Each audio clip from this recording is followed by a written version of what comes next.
sahabat muda-mudi, welcome to the PI Podcast Inspirasi. Podcast ini dibuat guna untuk memenuhi tugas mata kuliah multimedia yang diampu oleh Ibu Juwita. Pada kesempatan kali ini, kita akan membahas mengenai menjaga diri atau menjaga hati dari kecemburuan karunia Allah Subhanahu wa Ta'ala, yang mana tercantum dalam Quran Surat An-Nisa ayat 32 yang bunyinya Bismillahirrahmanirrahim wala tatamannaw ma faddalallahu bihi ba'dakum 'ala ba'd lirrijali nasibun mimma iktasabu walin-nisa'i nasibun mimma iktasabu was'alullaha min fadli innallaha bikulli syai'in alim. Dan tokoh inspiratif kita kali ini adalah seorang sarjana tadris matematika. Dia juga mendalami ilmu psikologi dan juga bahasa asing, khususnya bahasa Inggris. Ingin tahu kisah hidupnya? Tonton video ini hingga akhir ya. Check it out. Hello everyone, nama saya Muhammad Komudin. Saya fresh graduate dari Tadris Matematika yang Salatiga. Kesibukan saya hari ini persiapan karir saya untuk menjadi guru di salah satu sekolah boarding di Salatiga. Oke teman-teman semuanya, sekarang kita sudah bersama dengan guest star kita atau bintang tamu kita. Pada kali ini kita akan mengkulik apa saja sih yang menarik dari bintang tamu kita pada kesempatan kali ini. Nah, ada Mas Ikom di sini, tadi juga sudah perkenalan. Kita langsung saja untuk bertanya-tanya apa sih kesibukan Mas Ikom, kemudian apa yang sedang Mas Ikom hadapi atau yang pernah hadapi juga. Nah, Mas Ikom, boleh dijelaskan nih mungkin kita mulai dari background kehidupan atau background keluarga Mas Ikom itu seperti apa? Oke, terima kasih waktunya. Untuk background sendiri, setiap orang kan beda-beda ya pastinya. Nah, yang mengenal kita, yang mengenal itu kita sendiri. Untuk background dari keluarga, alhamdulillah bisa dibilang cukup, bukan kaya, bukan kurang cukup. Alhamdulillah bisa dibilang cukup. Karena apa? Alhamdulillah di saat saya berkeinginan sesuatu dari keluarga, dari kakak, dari kedua orang tua juga bisa mengabulkan keinginan aku gitu. Terus tapi untuk dibilang cukup atau enggaknya itu kan tergantung kita melihat lingkungan juga ya. Kadang ada juga kita melihat orang lain, wah ini gitu. Jadi kita harus bisa memporsikan cukup kita itu di mana gitu. Semisal saya punya motor, itu udah cukup buat aku. Tapi ketika kita punya lihat orang lain punya mobil itu kan kita, aduh aku ternyata nggak cukup gitu kan. Gitu. Nah seperti itu sih untuk background. Yang pokoknya bisa dibilang lurus lah, maksudnya ketika pernah nggak sih maksudnya karena dari background yang berkecukupan katakanlah seperti itu, pernah punya keinginan sesuatu pengen beli ini tapi mungkin nggak kesampaian karena keluarga atau ekonomi kurang mendukung atau semuanya lancar-lancar saja gitu. Atau mungkin kebutuhan Mas Ikom juga bisa dikatakan juga mungkin simple sederhana atau gimana? Tentunya enggak ya. Karena aku pernah baca di buku itu every road has a bump gitu. Jadi setiap perjalanan itu ada istilahnya jalan yang kayak lubang gitu. Kayak istilahnya kalau di muka mungkin jerawat gitu ya. Jadi kita nggak mulus-mulus aja gitu.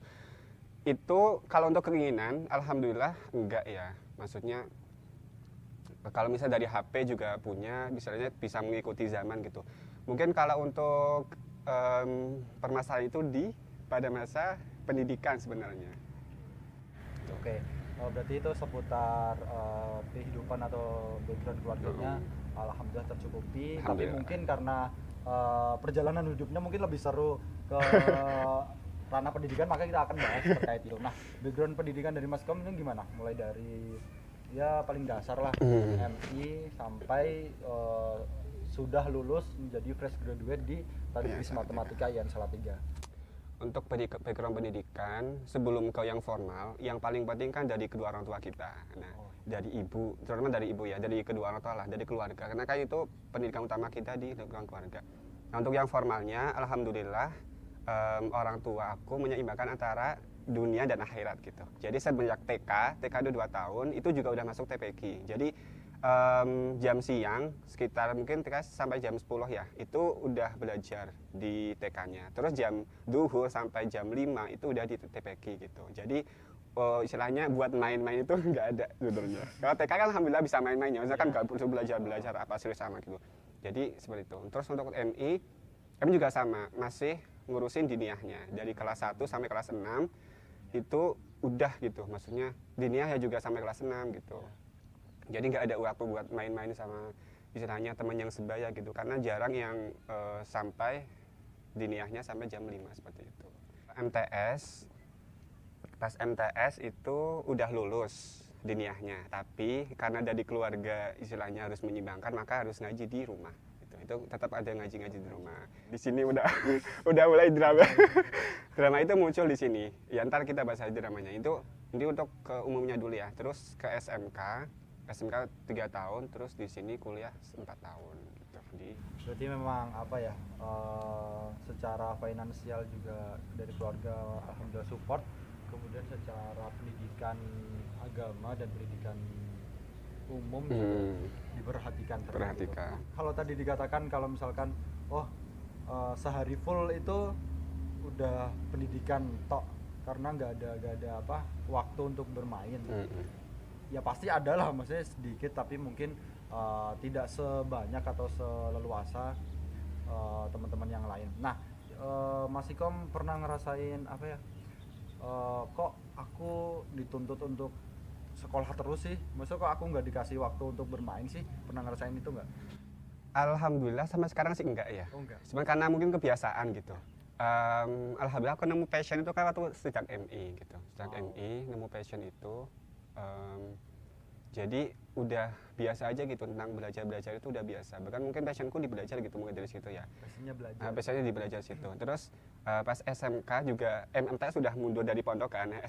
SMK itu kan tetap mondok lagi di 3 tahun. Nah tambah di yang Salatiga seperti yang mau Sabek tahu kan di asrama gitu. Jadi ada keterpaksaan buat belajar terus, apalagi misal umum agamanya gak usah yang makan nggak bisa.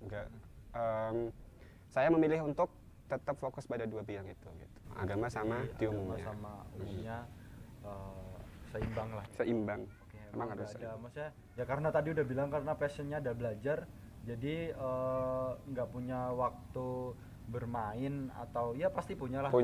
Cuma mungkin nggak sebanyak yang lain. Betul. Tetap bisa dinikmati lah ya. Oke. Karena tadi Mas Kom bilangnya dramanya itu ada di setelah lulus MTS. Nah, kita nanti tanya lagi. Nah, apa sih drama itu sih? Drama kehidupan anak-anak MTS tuh apa sih gitu? Nah, gimana Mas Kom? Setelah lulus MTS-nya kan di Pemalang. Di Pemalang. Nah, setelah Pemalang, sekolah di Pemalang melanjutkan di mana? Untuk drama itu drama kan bahasa kekiniannya. Itu sebenarnya pas waktu almarhum bapak meninggal gitu, pas pas kelas 2 kelas 8 berarti ya, 8 MTS gitu. Itu dramanya sebenarnya di situ gitu, karena bapak aku tahu gitu, aku itu pengennya kuliah kan, maksudnya passion kan udah pengen jadi guru, jadi kan jadi guru pas MI kan harus kuliah kan, sampai kuliah gitu.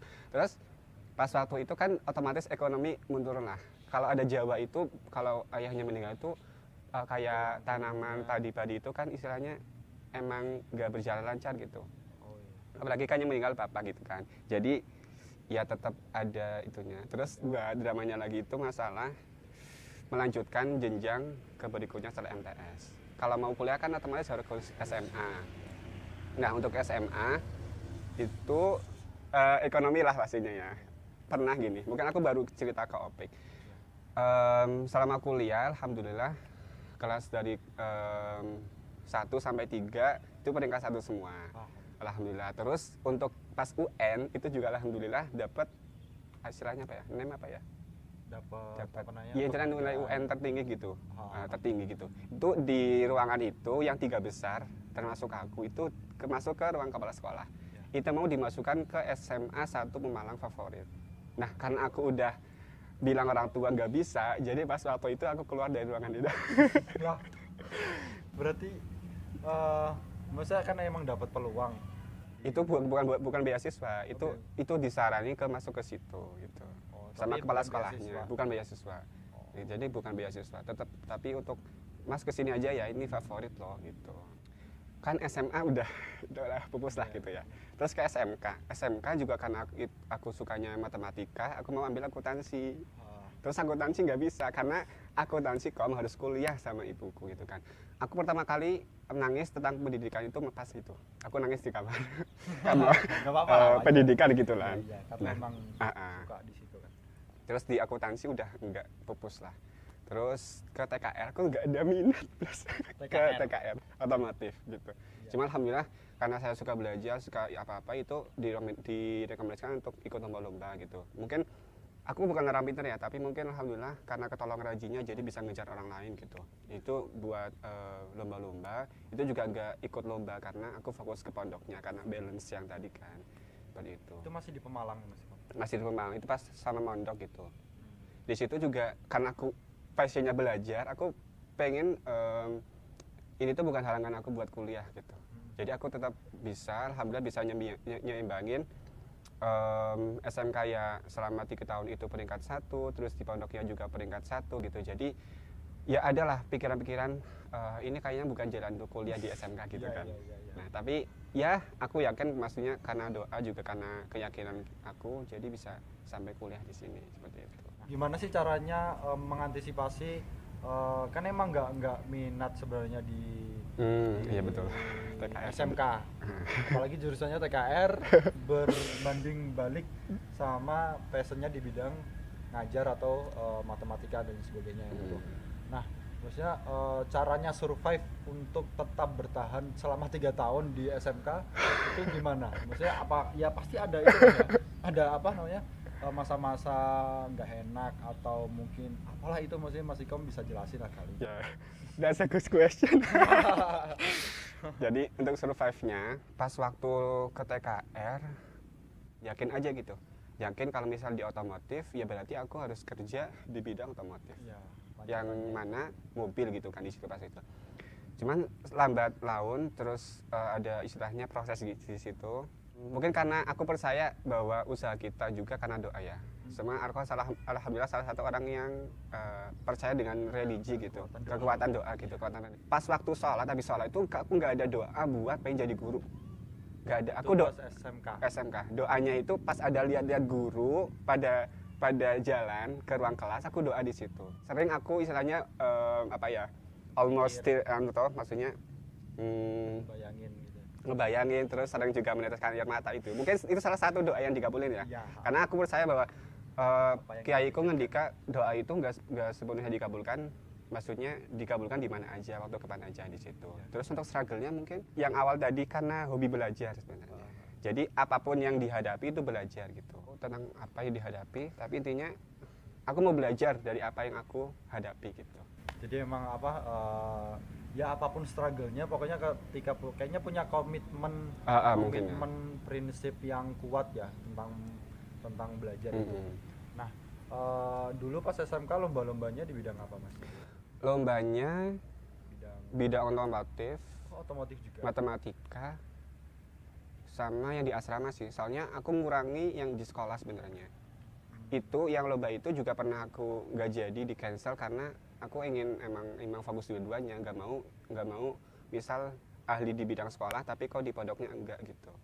Jadi ada hambatan gitu, aku nggak mau ngurangin aja deh gitu, nggak seperti yang di MTS matematika. Terus kalau di pondok kan biasa lah, maksudnya lomba di pondok aja sih, soalnya kan nggak ada relasi lomba di luar ya, kayak ngapalin piagam seperti itu sih. Perjalanan pendidikan SMA menuju ke perkuliahan itu maksudnya karena memang kan SMK ya, iya. SMK terus ngambilnya di kuliahnya tadris matematika. Ya aku nggak tahu sih maksudnya itu apakah linier atau enggak, kemudian kenapa ngambil matematika padahal tadi ada bayangan untuk ya udahlah nanti paling kerjanya di bagian mobil-mobilan gitu. Nah memilih dari SMK ke tadris matematika tuh pertimbangan atau hal-hal yang dipersiapkan tuh apa aja Mas? Yeah. One of the biggest reason I choose math education is karena aku galau sebenarnya. Kenapa? Galau pas waktu mau lulus lah. Udah UN SMK, habis itu ujian pondok gitu kan.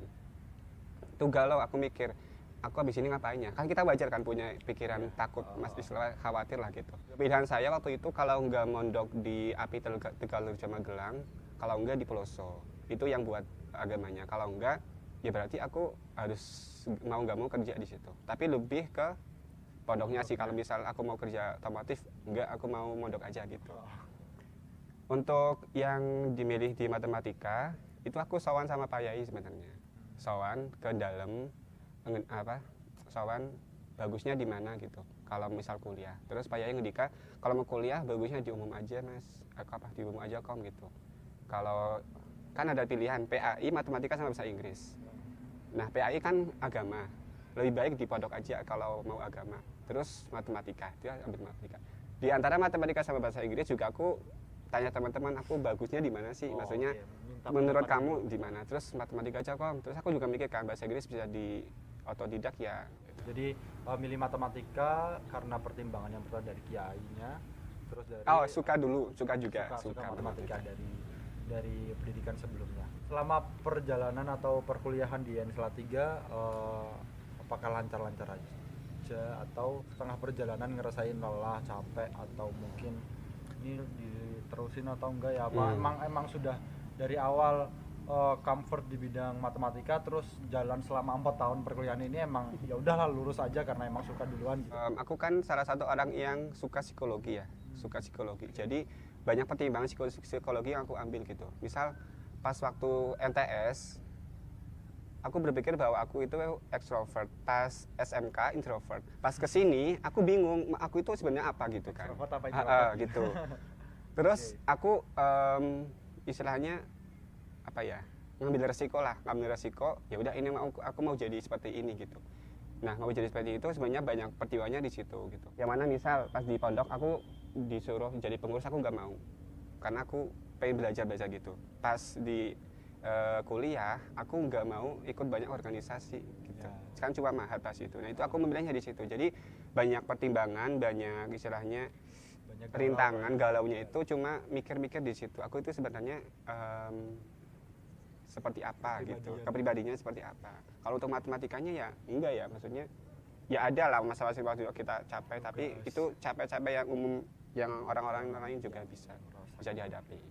Menarik nih masnya, karena kita berbicara tentang passion, jadi passion Mas Ikom yang udah dijelasin tuh ada matematika, psikologi, bahasa Inggris. Nah, ini kan psikologi, matematika, dan bahasa Inggris itu kan sesuatu yang apa ya? Yang psikologi di sana, matematika di sana, bahasa Inggris di sana juga. Nah, dapat tiga bidang itu tuh prosesnya gimana? Apakah memang suka karena mengamati atau motivasi suka ketiga bidang itu tuh apa? Terus gimana menyesuaikan dengan yang emang program studinya itu ya fokus utamanya emang harus itu kan. Nah, tiga passion ini atau tiga kesukaan ini didapatkan dari mana dan gimana proses sampai sekarangnya? Kalau matematika di MTS, bahasa Inggrisnya di SMK di SMK. Terus untuk psikologi mungkin di kuliah ya, karena kan itu kita berpikirnya karena pengalamannya gitu, maksudnya bimbang-bimbangnya di situ. Aku juga tertarik sama mental health gitu ya. Bahasa Inggris tentu kita bisa ngikuti zaman. Maksudnya aku pernah dengar di YouTube itu Raditya Dika bilang bahwa kalau mau menguasai itu gampang, yang penting bisa bahasa Inggris itu, nggak harus jago tapi bisa bahasa Inggris itu ntar ilmu bisa banyak masuk gitu. Itu di bidang bahasa Inggris karena ya kita nggak bisa bohong kalau bahasa Inggris di zaman ini ya, maksudnya kan emang penting banget gitu. Di matematika emang didapat pas MTS, terus bahasa Inggris juga pas SMK, ngelihat zaman, kemudian psikologi karena kebingung kalau itu. Psikologi kayaknya semua orang emang harusnya aware ya. Iya sih, karena betul. Ya apa yang dirasakan kan emang itu ya psikologi manusia gitu. Oke Mas Kom, kalau tadi berbicara tentang passionnya adalah 3 bidang matematika, bahasa Inggris, dan psikologi. Nah, padahal yang harus difokusin untuk mungkin katakanlah masa depannya itu kan sebenarnya kan yang harus dihadapi karena program studinya maksudnya milihnya kan matematika. Nah, tapi emang suka di psikologi dan bahasa Inggris yang mungkin harus dipenuhi secara kesukaan. Nah, itu manajemen waktu terus pembuatan jadwal untuk belajar ketiga bidang itu dalam 1 hari itu gimana? I wanna tell you my schedule. Itu pertama untuk jadwal itu aku buat kalau nggak sebelum tidur pagi harinya gitu. Intinya di antara itu. Aku buat jadwal besok itu aku mau ngapain aja gitu kan. Dimulai misal pagi, tentu kita sholat subuh ya sebagai muslim. untuk habis sholat subuh selain sudah beres kamar apa segala macam itu dengerin podcast bahasa Inggris 1 jam yang dari luar yang berbahasa Inggris, podcastnya 1 jam. Terus habis itu aku baca, aku pernah galau juga tentang prioritas itu apa sih gitu. Aku pernah baca, ya berarti kita sehari itu kita prioritasnya apa gitu kan, karena aku prioritasnya itu ya berarti di jam habis bahasa Inggris itu sampai sebelum duhur itu matematika. Katakanlah jam 7 sampai jam 12 matematika gitu. Habis itu 12 sampai jam 3 ya, sampai sore asar itu ke bahasa Inggrisnya. Terus kita kan harus berusaha untuk hidup sehat ya. Habis asar sampai jam itu aku olahraga gitu, olahraga. Terus habis itu maghrib kan ya baca Quran apa segala macam. Terus untuk habis itu sekitar jam habis Isya sampai jam 22, jam 10 ya. Jam 10 itu ke matematika lagi.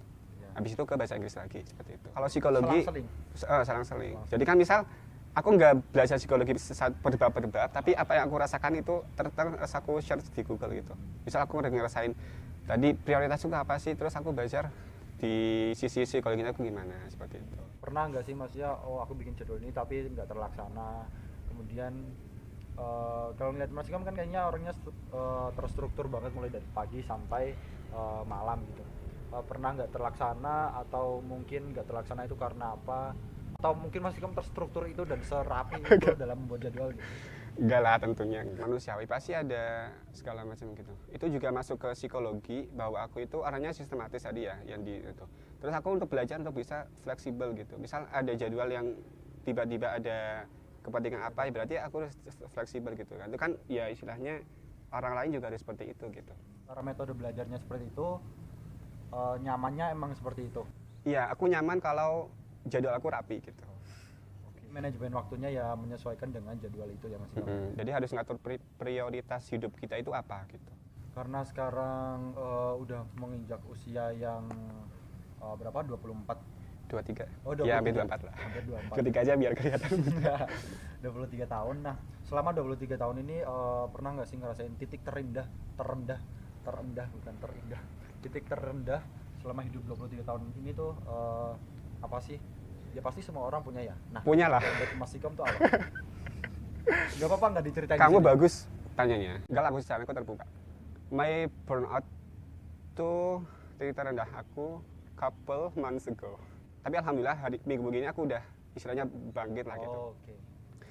Titik terendahnya tentang mungkin karena life crisis ya, maksudnya usia kuarternya gitu. Itu tentang gini.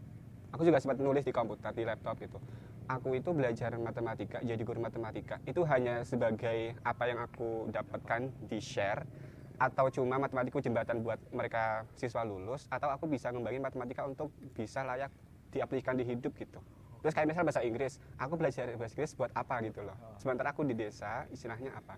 Cuman pandangannya aku ada istilahnya biar misal one day punya anak itu misal anaknya ada di minat bahasa Inggris, nah aku bisa nyesuaiin, bisa ngajarin, bisa pandangannya itu ada di situ gitu. Itu burnout aku itu 2 bulan yang lalu pas istilahnya ya habis skripsian lah gitu. Itu cuma alhamdulillah pas sekarang itu udah istilahnya udah menemukan jawabannya gitu. Dan jawabannya adalah yang Mas Ikam mau tadi kan karirnya mau melanjutkan karir di Salatiga sebagai guru dan kayaknya itu cita-cita dari kecil yang udah terwujud ya. Nah itu juga pertimbangan lagi, ini cita-cita udah terwujud istilahnya udah di hadapan mata lah. Itu aku mau ngembangin cita-citaku atau beralih istilahnya cari cita-cita yang baru gitu. Itu kan itu juga salah satu my burnout itu di situ, titik itunya di situ. Jadi emang kayaknya kita sebagai manusia tuh nggak punya apa ya, ketika kita udah selesai dengan satu bidang ya itu manusiawi atau apa-apa itu kita mau yang lebih atau mungkin apa ya, mungkin bingungnya kalau dalam urusan religiusitas mungkin apa sih yang mau kita cari gitu ya. Iya betul sekali. Nah itu salah satu yang terbesar itu aku nyariannya apa gitu. Misal nyari dunia apa, masa harus nyari dunia terus, akhirnya gimana gitu kan. Cuma yang paling aku garis bawahi itu adalah kita harus tahu kita maunya apa, kita harus tahu kita itu apa gitu, siapa gitu. Ketika kita tahu maunya apa, kita nggak gampang iri lihat orang, nggak gampang insecure. Misal aku sama Opik, kita berdua sama-sama pengen buah. Opik pengen buat strawberry, aku pengen punya apel, tapi Opik udah nemu strawberry duluan. Kan aku jadi nggak iri, aku maunya apel kok bukan strawberry gitu. Jadi dengan senang hati aku berbangga sama Opik, aku nggak iri sama Opik, aku nggak insecure sama Opik, karena aku maunya buahnya apel bukan strawberry gitu. Jadi harus ada apa ya istilahnya, kita taunya apa, pengennya apa, jadi nggak gampang iri, nggak gampang insecure, nggak gampang ngejat orang, malah kita dukung support orang lain gitu. Aku bangga kamu dapat strawberry kan. Jadi emang itu garis bawah banget yang aku temuin gitu. Pengenalan terhadap diri sendiri kayaknya emang penting banget. Iya, penting banget itu. Karena apa ya, banyak orang yang baru ingin mengenal dirinya mungkin pas dia udah usia 20 tahun ke atas. Kemudian dia galau dan ternyata menyesali apa yang sudah terjadi di masa lalu. Wah, itu parah banget. Ini dulu padahal sekarang gini. Jadi emang wah penting banget sih Mas ya mengenal diri, dan Mas Ikom udah dapatkan itu ketika di usia yang kita tuh usia bermain di MI atau SD gitu ya. Iya, jadi penting banget buat penonton untuk tahu kita itu maunya apa gitu. Misal nih, pas aku tadi maunya pengen jadi guru dari MI. Meskipun banyak perkembangan, banyak istilahnya tantangan seperti itu, tapi ya jalanin aja gitu. Nah, pas udah tahu pengen jadi apa, misal aku pengen jadi guru, udah jadi mentok jadi guru nih. Udah jadi guru, malah jadi guru, terus ada misal teman yang sejajaran aku dapat beasiswa apa, mungkin kemarin LPDP ya, kan bukan angkatan kita gitu kan. Misal katakanlah teman seangkatanku dapat LPDP gitu, aku nggak gampang iri, nggak gampang insecure karena dia dapat LPDP, karena aku udah tahu aku jadi guru gitu. Mau ntar aku mau lanjut LPDP atau bukan kan itu keputusan aku, misalnya mau nggak nih aku ngejar LPDP, mau nggak gitu. Ya rezekinya orang masing-masing ya. Yang penting mau berusaha dan kita kan harus belajar dari orang lain juga. Menyerah juga. Nah, ngomongin tentang belajar tadi, kira-kira menurut Mas Ikom nih, orang-orang yang gampang putus asa, Kok pertanyaannya bagus-bagus? Masa sih lah? Serius? Mungkin karena kita tertarik psikologi gitu ya, kita kan jadi ya connect. Ya, I found it juga pas aku masih bayang aku menemukan jadi tentang aku nulis juga di laptop bahwa untuk cara mengatasi itu adalah apa tujuan kamu dihidupkan. Kamu dihidupkan sama Allah sama Tuhan itu buat apa? Kalau udah tahu, terus kamu apa istilahnya dikembangin. Nah, tujuan hidup aku itu apa? Kalau aplikasi tadi kan ada ayat manusia dan jin diciptakan melahirkan untuk mengabdi kepada Allah. Nah, di situ udah nemu nih. Itu salah satu yang aku temukan. Mengabdi kepada Allah kan banyak cara. Nah, itu caranya ya aku bisa salah satu mungkin jadi guru, mengabdi sama istilahnya kan kenal sama Allah juga kenal sama manusia. Dari situ banyak juga misal tentang religius apalah, berbuat apa gitu. Jadi misal kayak aplikasi nyatanya misal aku masalah dari masa depan gitu ya. Nah, aku udah tahu tujuan aku hidup ini untuk jadi misalnya kalau karirnya jadi guru ya berarti aku udah gampang podcast atau bincang-bincang kita pada kesempatan kali ini. Terima kasih banget sama Mas Ikom sudah mau sharing perjalanan hidupnya. Terima kasih mau jadi guest star atau orang yang kita ada bicara, kemudian kita saling tukar insight atau ya kita banyak mendapatkan pengetahuan baru dan wawasan baru dari Mas Kom dari bidang keagamaan dan bidang secara umum. Oke, Mas Ikom mungkin closing statement dari podcast ini untuk teman-teman penonton kira-kira apa? Ya, untuk closing statement-nya karena tadi kita ngobrol tentang katanya sih tentang inspirasi ya. Jadi ya everyone has their own inspiration gitu. Kita bisa ngambil inspirasi dari mana aja. Aku misal Opik dari aku dari Opik, atau teman-teman juga pasti ada sosok inspirasi banyak gitu. Itu bisa diambil gitu. Ada juga quotes yang mengatakan bahwa we can find inspiration for everything. Artinya kita bisa menemukan inspirasi dari mana aja gitu. Kalau kamu nggak bisa nyari, berarti kamu nggak dapat itu atau nggak melihat itu secara benar. If you can, you don't see properly. Oke, itu teman-teman sekalian, terima kasih sudah join di bincang-bincang kita pada kesempatan kali ini. Terima kasih atas waktunya. Kita tutup dengan tepuk tangan bersama. Oke. Oke, sampai jumpa di episode selanjutnya.